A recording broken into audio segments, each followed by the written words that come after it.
Pin pa yung dala. Yun, okay na. Nakakatakot yun. Ano yun ang okay driver? May driver ba sa loob? Siguro yan ano, matras. Kasi pag ganun siya eh. Matras eh. Sabi ko, diba? Matarik din eh, nabitin no? Nabitin siya. Tapos umatras. Matras. Buti hindi bangin dyan. Oo nga, no, parang may platform. Pero nahulog yung dala niya oh. Alam mo yun? Ayun, nahulog yung ibang karga niya. Matarik pala kasi. Kaya tama dito tayo bakit. Uy.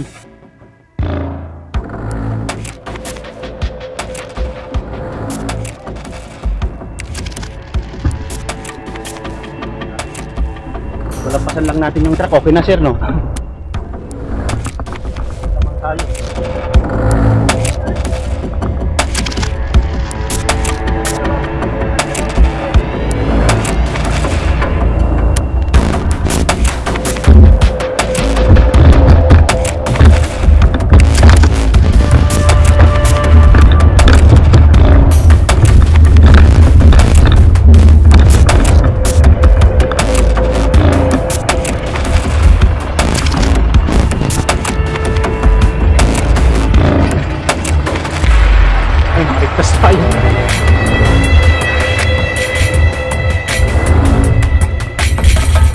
Oh, baka naman sa araw lang na to, pwedeng batiin nyo ako ng happy birthday. Happy birthday! Happy birthday to you!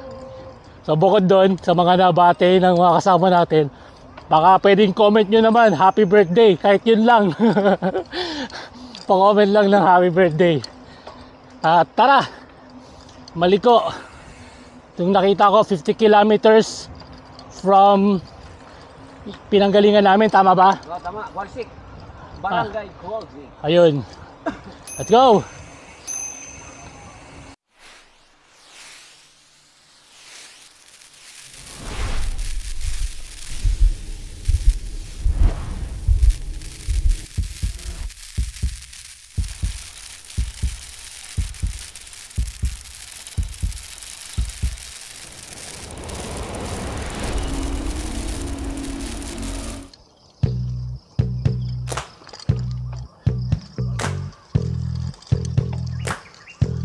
Good morning!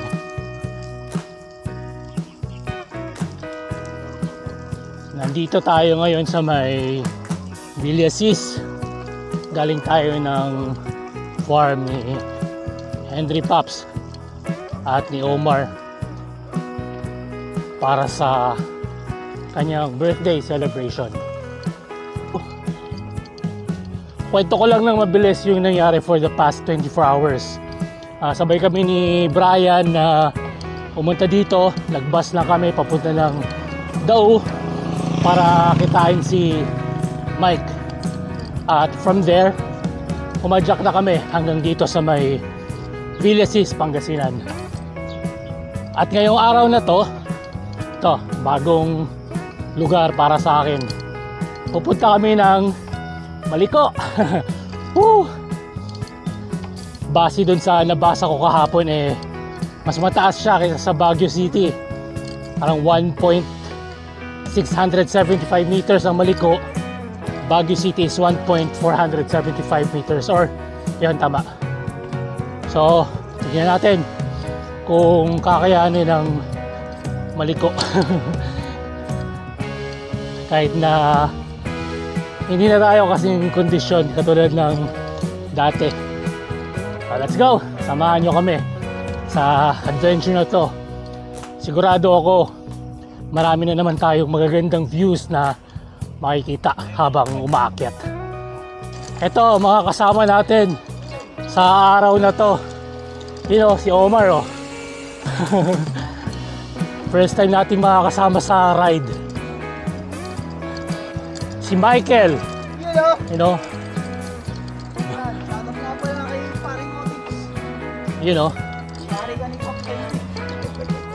Yung birthday celebrant, siyempre si Pops Henry. Good morning mga par. Ito na naman tayo mga par. Nakakuha tayo ng konting oras mga par. At pinagbigyan tayo ng ating mga kasama ba? Mga par. At gawin natin yung mapamosong Mount Maliko. Sabi niya mahirap pero ayaw kong magyakag pero magdala. Wala palis siyang kay ano. Master Brian! You know, speaking of, siyempre si Brian kasama natin. Morning, shoutout niya pala sa ating mamala sa Wami. Yun. Ayun o. Ayun nga mga par. Magmamaliko tayo, maliko. Tignan natin yung maliko mga par. So parang birthday ride pala to ang mangyayari. Sa birthday ride ni Henry Pops. At birthday ko din. September 27 ako. Pops, 28 ba talaga birthday mo? Ayun, so Henry Pops September 28. Nakalabas na tayo ng MacArthur Highway. At ito, papunta tayo ng Rosales. Sa kabilang side, opposite direction, papunta ng Urdaneta. Ito, bali pabalik tayo ngayon. Pa south. Papunta nga dun sa may Maliko. From MacArthur Highway, ito kumaliwa tayo. Papunta ng Rosales proper daw. Doon yata tayo magbe-breakfast. Time check pala, 7:11 ng umaga.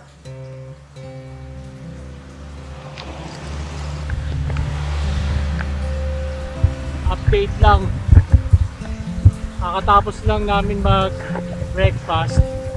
At ito, inabot kami ng ulan.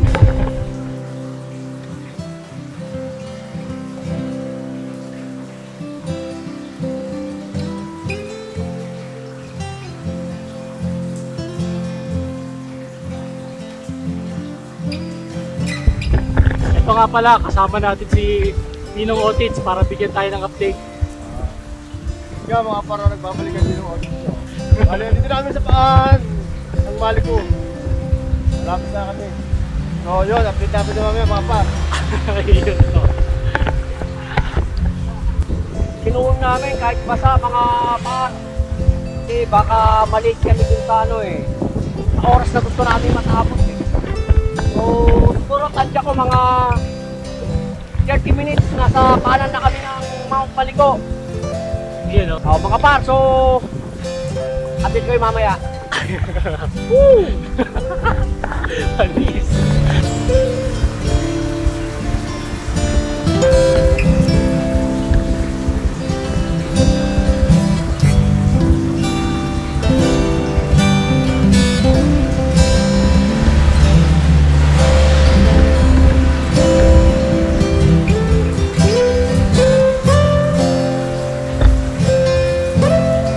Ayun, nandito na kami sa may paanan ng Mount Maliko. Medyo tumigil yung ulan.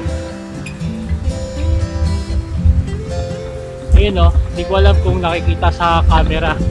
Ulan ulan kaya tinanggal ko na rin yung mic. Hindi ako sure kung gaano kalinaw yung audio natin gamit yung built-in mic ng camera.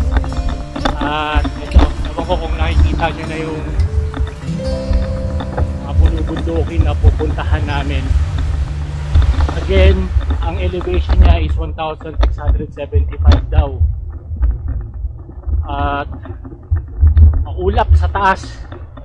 Hindi ako sure kung makikita natin yung mga views sa paligid. Pero yan, enjoy na lang natin yung journey.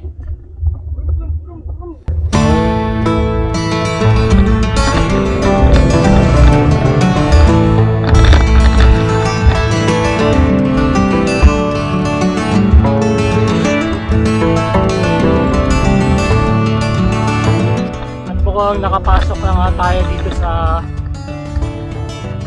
dock. 5% gradient, 147 meters above sea level pa lang. Tingnan natin mamaya. Ayun, lalabas na natin.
dinadaanan namin.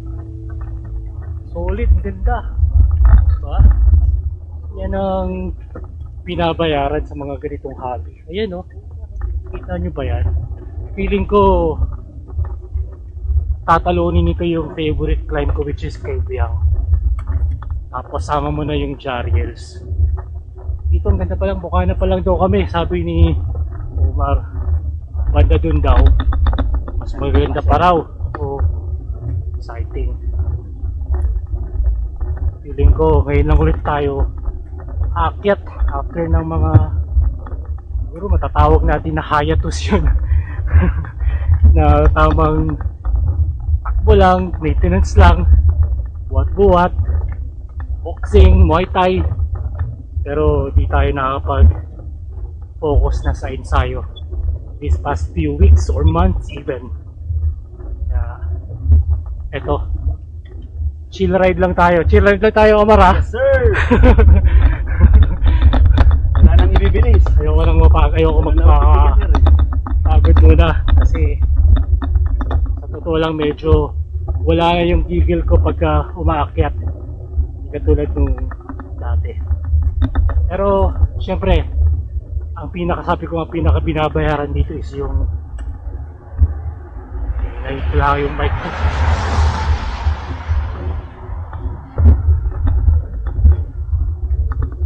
Siyempre ang pinaka binabayaran dito is yung journey papunta dun sa summit.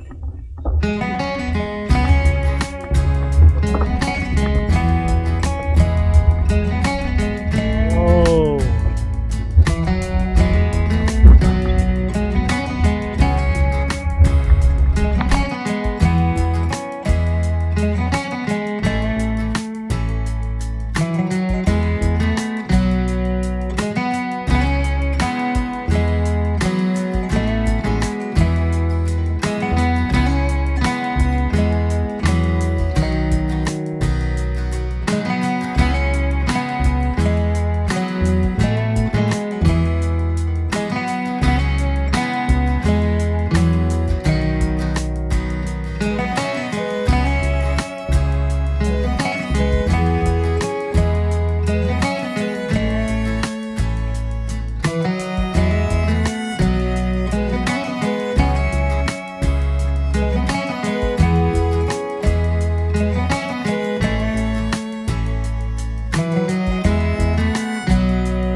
Meters above sea level.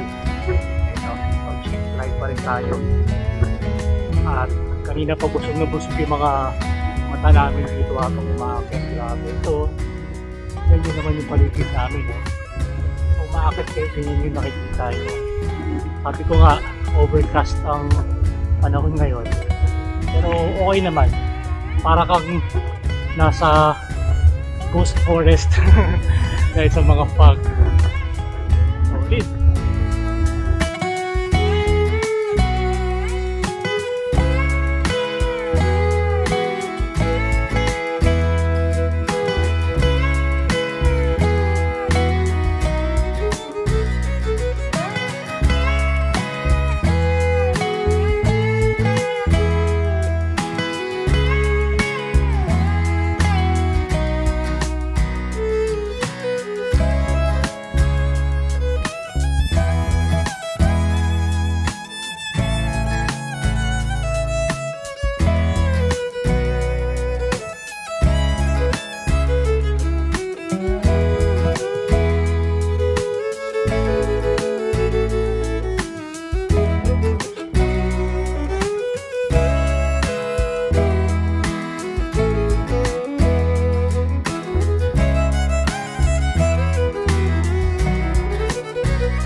Meters above sea level.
ayun, so dumating na rin tayo dito sa may Maliko.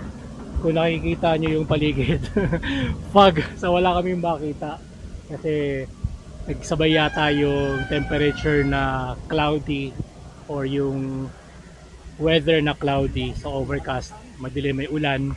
Hindi ko alam kung laging ganito dito, pero ito nga cloudy at 1,200 meters above sea level, so hindi 1,675. Siguro meron pa bandang taas, pero dito na kami tumigil para kumain ng lunch. Inabot kami ng 1:57 ng hapon. At ito, pababa ng challenge, pagbaba nito malamig. So yung mahirap, tapos syempre yung visibility ng kalsada halos 6 feet lang ang visibility, mga 10-20 feet, pero dapat ingat pagbaba dahil nga ayun madilim. Kaya to kuhaan natin yung mga highlights ng pagbaba dito sa Maliko.